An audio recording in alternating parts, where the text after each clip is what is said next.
Hello everyone, welcome back to this new class. साथियों, कैसे हैं आप सब? आई होप सो आप सभी अच्छे हैं, आप पढ़ाई अच्छी चल रही है। आज के सेशन इंपॉर्टेंट है कि प्रश्न कहाँ से बन रहे हैं। तो देखिएगा, इसमें जो जो इंपॉर्टेंट सेगमेंट है बहुत ज़्यादा इसमें डिटेल में नहीं जाएंगे, बस आपको एक ओवरव्यू दे रहे हैं। इतिहास का सेगमेंट में आप देखिएगा मॉडर्न हिस्ट्री के प्रश्न ज़्यादा बन रहे हैं, ठीक है। उसके बाद से कई बार आप देखेंगे भूगोल। भूगोल आपका कई बार 30 से 40 प्रश्न अगर आप मिला लें, मतलब भारत का भूगोल, विश्व का भूगोल, ये सब मिला लें तो 30-40 प्रश्न हो जा रहे हैं, ठीक है। और उसके बाद से है पॉलिटी, जहां से स्टैटिक पोर्शन है। हर बार प्रश्न आपको देखने को मिलते हैं, 10-12 प्रश्न जो है आपको देखने को मिल ही जाते हैं। उसके बाद से बचेगा आपका विज्ञान, यानी साइंस में जीव विज्ञान से और बाकी फिजिक्स केमिस्ट्री किस किस टॉपिक से प्रश्न बन रहे हैं। कई बार बायो का इसमें उसका वेटेज ज्यादा रहता है। और उसके साथ साथ उत्तर प्रदेश स्पेशल। और अंत में बचेगा आपका समसामयिकी यानी करंट अफेयर। करंट अफेयर का तो मोस्ट इंपॉर्टेंट वेटेज है, इसके लिए हम अंत में बात करेंगे। और इसके बाद हम आपको इसमें ये भी बताएंगे कि किस किस टॉपिक को क्या कहाँ से कंप्लीट कर लीजिएगा। आरओ के लिए कंप्लीट सारी चीज़ आपके लिए लेकर हम लोग आए हैं। इसमें करंट अफेयर का रिवीजन है एमसीक्यू प्लस मैगजीन से, ठीक है। इंपॉर्टेंट शॉर्ट नोट्स प्रोवाइड करा रहे हैं। हिंदी के टेस्ट सीरीज है और पीवाईक्यू है। जीएस के टेस्ट सीरीज और पीवाईक्यूज करा रहे हैं। इतनी सारी चीज़ें जो एग्जाम की रिक्वायरमेंट है।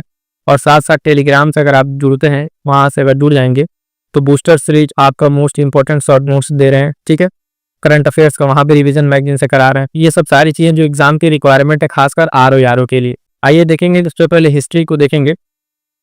आरओ प्रारंभिक परीक्षा में आप देखेंगे 25 से 35 प्रश्न, ठीक है। इतने बीच में वेरी कर रहा है। और जो वेरी कर रहा है ये, तो प्रश्न कहाँ से बन रहे हैं इस चीज़ को ध्यान से समझिएगा। पूरे क्लास को अगर अच्छे से समझ लेंगे, ये टॉपिक्स आपके दिमाग में छप जाने चाहिए, है ना। यहाँ से जो प्रश्न आपको फ्रिक्वेंटली देखने को मिले हैं, ठीक है। कोई इतिहास है, कुछ इंपॉर्टेंट। सबसे पहले बात करेंगे प्राचीन इतिहास की।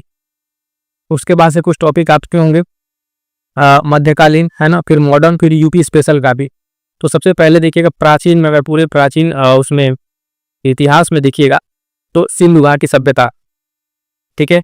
ये जो आपका पूरा एनालिसिस है, अब आरओ का प्री प्लस मेंस के पेपर को ध्यान में रखते हुए सारी चीज़ें बनाई गई हैं, है ना, इसलिए ये इंपॉर्टेंट है। इसमें सबसे पहले अगर देखें, एक टॉपिक यहाँ से आपका सिंधु घाटी सभ्यता। और पूरे सिंधु घाटी सभ्यता में किस तरह के प्रश्न बने हैं, तो देखिएगा जो स्थल है इंपॉर्टेंट, उनसे प्रश्न बने हैं, उनकी विशेषताएं क्या है और खोजकर्ता। यानी सिंधु घाटी सभ्यता में कुछ इंपॉर्टेंट जो आपके स्थल है, कौन कौन से स्थल, जैसे आप देखें लोथल हो गया, है ना, हड़प्पा, मोहनजोदारो, है ना, राखीगढ़ी, ये सब स्थल पर उनकी विशेषताओं में ये कि जो ज्यादा इंपॉर्टेंट कुछ यूनिक चीजें कि वहां से क्या मिली है, उनके खोजकर्ता कौन है। अब तक इस पे ये प्रश्न यहाँ से बना हुआ है इस टॉपिक से। आगे पढ़ेंगे तो देखेंगे वैदिक सभ्यता। वैदिक सभ्यता में ऋग वैदिक और उत्तर वैदिक काल, इसमें जो बहुत हाईलाइटेड चीजें हैं ऋग वैदिक काल की या उत्तर वैदिक काल की, जो अचानक से चेंज हो रहा है। वेदास में कुछ जो से इंपॉर्टेंट जो कुछ फैक्ट्स है ना, कई नाम कितनी बार आए हैं या किसका जिक्र किसमें हुआ है, इस तरह के प्रश्न वहां से आपको देखने को मिलेंगे। उसके बाद अगला एक टॉपिक है इसमें महाजनपदार्थ, जिसमें बौद्ध धर्म और जैन धर्म, ठीक है। महाजनपदार्थ, बौद्ध धर्म, जैन धर्म, ये देख लीजिए, यहाँ से एक प्रश्न आपको एकदम श्योर रहता है। मतलब या तो बुद्ध से पूछे या तो जैन से पूछे। कई बार दोनों से प्रश्न पूछ लिया है, तो बौद्ध और जैन धर्म को आप उस तरीके से पढ़िए कि जो उसके इंपॉर्टेंट पॉइंट्स हैं कि क्या इसके प्रश्न बने हैं, किस तरीके से बने हैं, उसकी डिटेल एनालिसिस, जिसमें जब हम पीवाईक्यू कराते हैं, ठीक है, पीवाईक्यू उस वाली क्लास में आपको बताते हैं कि देखिए यहाँ से प्रश्न बना, आगे क्या प्रश्न बन सकता है। ये चीज हम आपको टेस्ट सीरीज जब कराते हैं उसमें भी बताते हैं प्रश्न को कैसे दूसरे एस्पेक्ट से आप देखें कि प्रश्न कैसे फिर यहाँ जो बन रहा है वो प्रश्न फिर आगे कैसे बन सकता है। ऐसा नहीं कि जो आप रट के जा रहे हैं, जो पढ़ के जा रहे हैं वहीं से प्रश्न आएगा।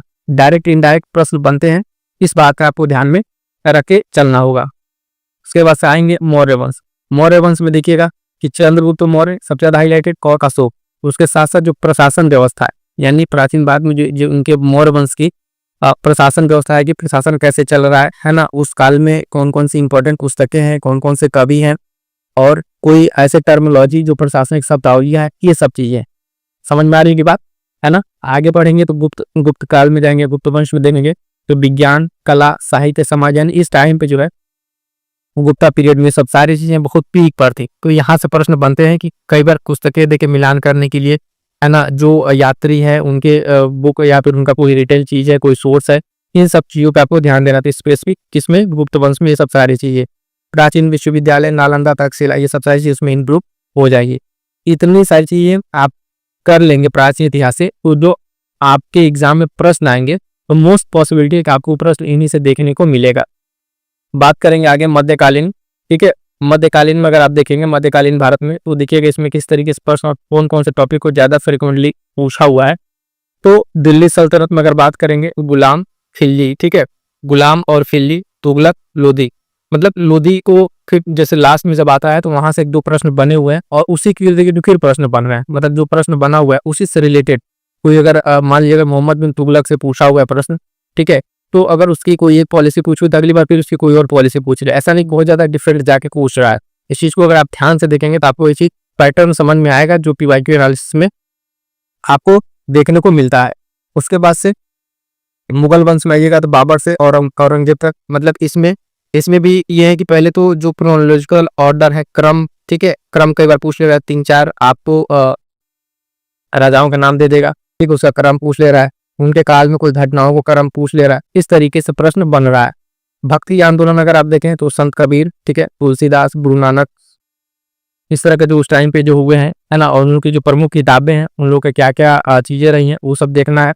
सूफी आंदोलन में इसी तरीके से चिश्ती और सुहरावर्दी सिलसिला ये ज्यादा इंपॉर्टेंट रहेगा। इन सिलसिलों में कौन प्रमुख रहे हैं, इस तरीके से उन लोगों ने एक्सपेंशन किया है, उन लोगों की कोई किताब है वो इंपॉर्टेंट। और एक यहाँ पे एक मोस्ट इंपॉर्टेंट मराठा साम्राज्य, ठीक है, जिसमें शिवाजी, पेशवा और मोस्ट इंपॉर्टेंट ये प्रशासन, मराठा साम्राज्य का प्रशासन किस तरीके से रन करता था, कौन कौन से पद पे कौन लोग थे, उनका क्या उस टाइम पे नाम था, इस सब सारी चीजों को देखना है। आगे आएंगे तो देखेंगे साथियों कि आधुनिक भारत, आधुनिक भारत में क्या है, तो अब देखिएगा यहाँ से किस तरीके से प्रश्न बनेंगे।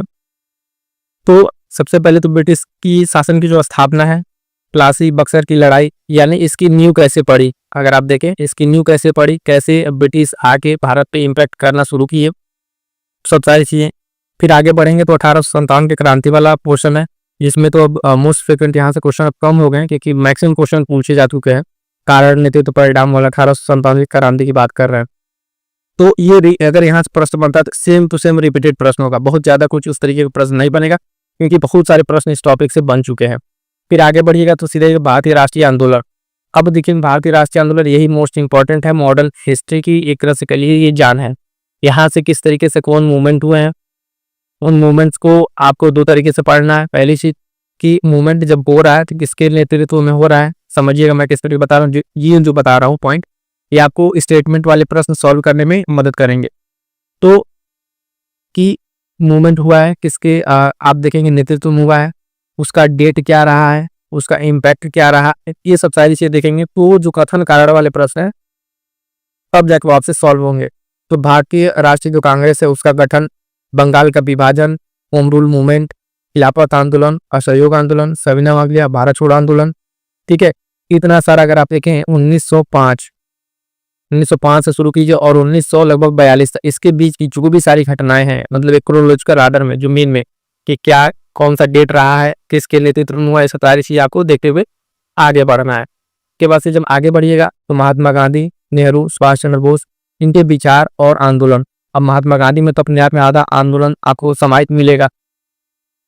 उसके बाद से जब आगे बढ़िएगा तो भारत का संविधान निर्माण, ठीक है, संविधान निर्माण के जो स्पेशल पॉइंट्स हैं, क्या क्या जो स्पेशल रहे हैं, कौन कौन सी कमेटियां रही हैं संविधान निर्माण में, कितने महिला उसमें पार्टिसिपेट थे, कितने पुरुष थे, कोई पर्टिकुलर कमेटी है तो उस कमेटी की अध्यक्षता किसने की थी, इस तरीके के पॉइंट्स।